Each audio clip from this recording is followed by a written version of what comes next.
Okay, so this, the more I think about stuff like this, the more it just makes you say, man, was there really something to that old story? And that old story is the old John Titor time traveler guy. Once again, I thought I did those 4 little videos to read everything that he ever wrote to everybody, and that was going to be the end of it. Just to say, hey, here's what he said. Take what you will out of this. Don't, take it with a grain of salt. But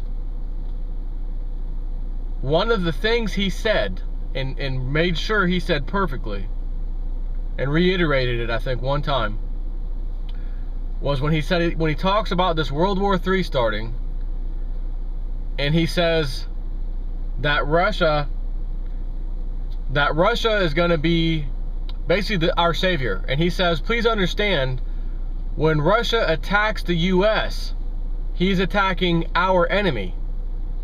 So he reiterated later and basically laid out what he said. And that is, when Russia attacks the US cities, major cities, in essence, Russia is attacking the citizens' enemy. The citizens of our country's enemy too. So the powers that be, who have their stooges, their minions in places of power, they control everything. They control the government, therefore they control everything. What he is saying is, that's the citizens' enemy too. They're the ones out giving billions of dollars away to other countries. They're recklessly spending money. And of course, look at, I just watched a video this morning. Some police department, went like a little mini SWAT team basically, because there's one guy. What? I can't. Are we gonna Chuck E. Cheese tonight? Yeah. Okay. Alright. And I guess the guy he's homeless, he's sleeping on park property or government property, so they come to run him off. They're telling him to leave. Now the one cop has a helmet cam on himself, so you see it in very good quality. What happens? I didn't hear any audio. And the guy apparently had a knife in his hand at one point, but they're telling him to, you can tell they're telling him to get up and leave. So he starts to pick up his backpack. He puts the backpack on. It looks like he's ready to start walking away, and they throw a flashbang at him. And then they move in on him with guns pointed, and apparently they're telling him to put down the knife at that point. He had a knife in a little small knife in his hand. I did not see him in any way look like he was going after anyone, about to stab somebody, like hurt a police officer or anything else. And they shot him. I think they killed him. And then they, of course, arrest him after he's laying there dead, it looks like. So, when you see this kind of stuff, and it happens over and it happens over again, and the police departments realize, man, we got away with that. We actually got away with that. These people become more bold. And I'm not talking about every single police department. I'm talking about certain ones that have these certain people in power. These are the kind of people that are in power that I'm talking about in our government, higher even than them. Those are the kinds of people who are running things. These are not the kind of people you want. So, the banking system, the Federal Reserve, that is the enemy. Do you realize that our country, from 1776, we declared independence, we wrote the Constitution, a few years later we became the United States of America. From that day forward until the year 1912, there wasn't a single income tax collected. How in God's name did the country function for that long, till 1912, from 1776, without an income tax? Oh my God, how did that happen? It happened. How did we get by without these massive hundreds and hundreds of different taxes? We did. Right? So then the Federal Reserve comes online. 1913, income tax comes online shortly thereafter, because they got to pay for that. Pay for the lending of our own money to ourselves and paying that interest. We've got to pay for that now. That's where the income tax comes in. So this is the enemy. This is really the enemy. Who is the Federal Reserve? What is the Federal Reserve? Who runs the Federal Reserve? Right? And you see, well, it's the banking cabal over and over and over again. The globalist banking cabal. So, John Titor, alleged time traveler guy from 2000, claims that our enemy, the people I just spoke to you about, the high-up government officials, ones running our country and doing things overseas, starting this, it's basically the ones pushing the New World Order system. He said that when Russia dropped those bombs, those nukes, when that war started, yeah, it wasn't a good thing, but in essence, they wiped out our enemy in doing so, which was a good thing in his eyes. So I'm reading this story today. This is actually from Iran's news agency. It's a mainstream news agency as far as they're concerned, Press TV. I'm sure you heard of it.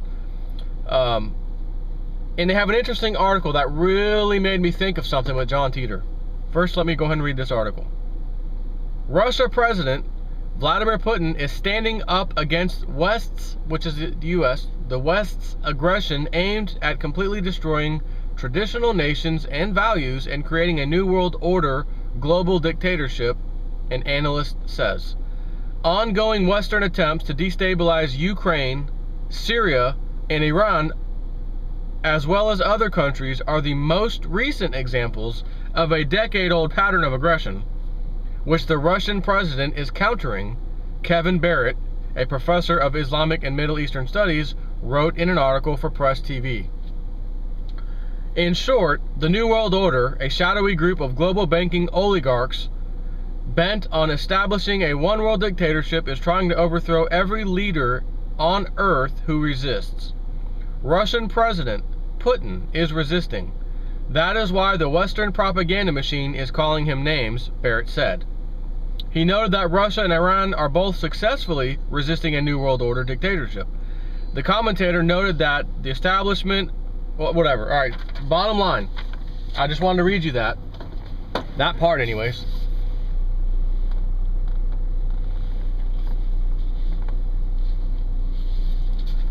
Back out, so don't hit nobody. That part is what they're saying. Russia is standing up to the banking oligarch New World Order crew. It's Russia who stood up. Who was it that stopped the same crap we were pulling on all the other Middle Eastern nations I've already mentioned, from Lindsey Williams, Egypt, Libya, Yemen? They were trying to get to Syria for this whole plan to kick in gear, right? They got stopped in their tracks. Egypt already overthrew the Mr. Morsi, who was the Muslim Brotherhood hood, who we put in power because he would do our bidding. They've already overthrown him. And I just read today too that something like 528 Muslim Brotherhood agents that did that to Egypt are being sentenced to death. The Supreme Court of Egypt has said today, you are all being sentenced to death for what you tried to do. Tried to overthrow our government, etc. Succeeded for a short period of time. Then the people overthrew Morsi, and now he had to run for his life. And anyone who was in his chain of command or whatever it was, sentenced to death as of today. That sentencing came out. So, not looking too good for the New World Order, folks. Then we have them getting stopped dead in their tracks in Syria. They can't seem to overthrow Syria and put in their puppet government there. They cannot do it. And I've mentioned this, I've done many videos on this, and I keep talking about it because things keep happening that make me re-mention it over and over again, just like this. So here we are. I don't even hear Syria in the news. I don't hear anything about Assad anymore, right? I mean, what? I thought there was this big thing, big revolution. We got to help the rebels. The rebels are our friends. Help them. Not anymore? What? What happened? Where'd that go? Fake news. Bullcrap is what that is. If it was really true, it would still be going. You'd still see it all over the news. They'd still be hammering to get it done. It's completely gone now. Assad is still in power. Nothing has pretty much changed. Who was it, though, that stood by Assad of Syria's side and came out globally speaking about, no, you don't need to mess with Syria right now? That would be Mr. Russian President Vladimir Putin. He is the one that stood up and said enough's enough, basically, in so many words. The U.S. hegemony, this nonsense, this New World Order dictatorship crap ain't flying. You're not going to come over there, overthrow countries, overthrow governments to put in your own puppet, pro-friendly government so that after the whole global economy crashes, everyone's already on board because you've got the people in power who will agree with everything you've said. They're saying, I don't think so. And by the way, hint, hint, Russia, China, India, we've been buying lots and lots of gold, if you can't tell, the last few years. Hint, hint, your New World Order system's not quite gonna fly the way you think it is. We know how it's going down because we're not gonna put up with it anymore. And we know what the new currency needs to be backed by, and that's gold and silver, which is why we are accumulating it en masse. Thank you, bye-bye, have a nice day. So that's where we're at today. So I'm just thinking again, old John Titor story just popped into my mind. What was he saying again about, who was it that attacked the US city? Oh, it was actually China and Russia, technically. But we did get our cities hit.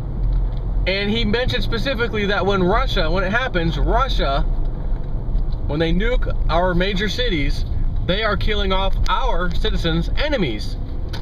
Because our enemies are internal, not external. This whole war on terror crap, that's fake. That's nonsense. The real enemies are already put in power. They're already here. They've been here for a long time. They control the Congress. They control the Senate. Everything. You know, the House, the Senate, President, another puppet. Put him in power and let's put stuff in front of him and tell him to sign it. That's all he does. Sign off on that executive order. Didn't even create himself. Just sign off like I'm the big shot. I want to pretend to be the CEO of the country for a day. All right, sir, sign off on this. You got it. What does it say? Don't worry about it. Just sign off. That's how that goes. So, the whole John Titor thing, when I start to see this, now, Russia standing up for Syria, Russia now flat out not just standing up for what they had in the Ukraine, but actually saying, look, we're going to go ahead and take Crimea out of the Ukraine. It's now our land. Those people are now our people. They're not our citizens. How do you like them apples? That's a far cry from what Russia did with Syria. They didn't do anything besides come out and say, look, we support Assad. Don't mess with him. You don't want to do that right now. And we backed off. This time, he said, oh, now you're going to come to my back door. Now you're coming to my back door and you're in Ukraine? Wrong move. Now you done did it now. So, I was gonna throw in a little comedy, but I just retracted it. Never mind. I was thinking of Nutty Professor, the comedian that rags on everybody. It's time for Reggie to get up on your mama, and he comes out with the Yo Obama jokes. Right? It's time for Putin to get up on your countries. And he took Crimea. Didn't even have to take it. Hold a vote. Do you guys want to stick with the New World Order, austerity measures, Western world, bail in your bank account? You got over $100,000 in your bank account. We're going to bail it in. Not bail out the banks. We just give it to the banks. You don't get it back. It's gone. Austerity measures for you. You have to pay more taxes. You get less services. Your hours, if you're a government employee, you're getting cut majorly because we got to pay back these loans that no one really wanted in the first place from the EU. Do you guys want to join that system, also known as former Ukraine, or do you want to be the new Crimea, which is part of Russia? And without even having to say all that I just said, they made it real simple. And the votes spoke for themselves. The votes said 95.5%, we're going to go ahead and go with Russia on this one. We want to be part of Russia. So another massive slap in the face. So the question is, how many slaps in the face is our country going to allow? And when I say our country, I'm talking about the oligarchs in power, the banking elite, the banking cabal. How much are they going to withstand before they say, okay, all bets are off the table, that's it, we're going to war, it's the only card we have left, we got to go with it. They're losing power anyways. Hey, this is the Hail Mary, boom, let's do it. And then we have World War III, Russia nukes our cities, major cities. It goes the way John Titor says it went, basically. And we start rebuilding everything all over. The whole banking system is no longer in existence as we know it. Yes, there's banking, as he said. Yes, there's even taxes that you pay. All legitimate, though. Not like the crap we have today. And talks about, he even said, again, if this is true, he even says, would I change my whole growing up, my whole life, if I had a chance to change it and not deal with that? Would I have changed anything? And he said no. he realized the change that this whole world needs so bad could only be brought upon by freaking World War III, so that everything is reset, clean slate. You can't vote people into office that will make these changes. It just had to be wiped out, essentially. He said he'd rather take that and relive his life over again than basically time travel into another world line that didn't have that happen. He wouldn't change it for a thing in the world, he said. So when I see Russia doing these things, and now I see who's the bad guy all of a sudden. Russia, Putin. That's all I keep hearing about. Russia, bad guy, Putin, oh my gosh. So if Russia keeps standing up and blocking us, it's going to be pretty obvious that it's going to be Russia and the US that could possibly go to war. And if we do, it's going to be probably exactly what John Titor talks about.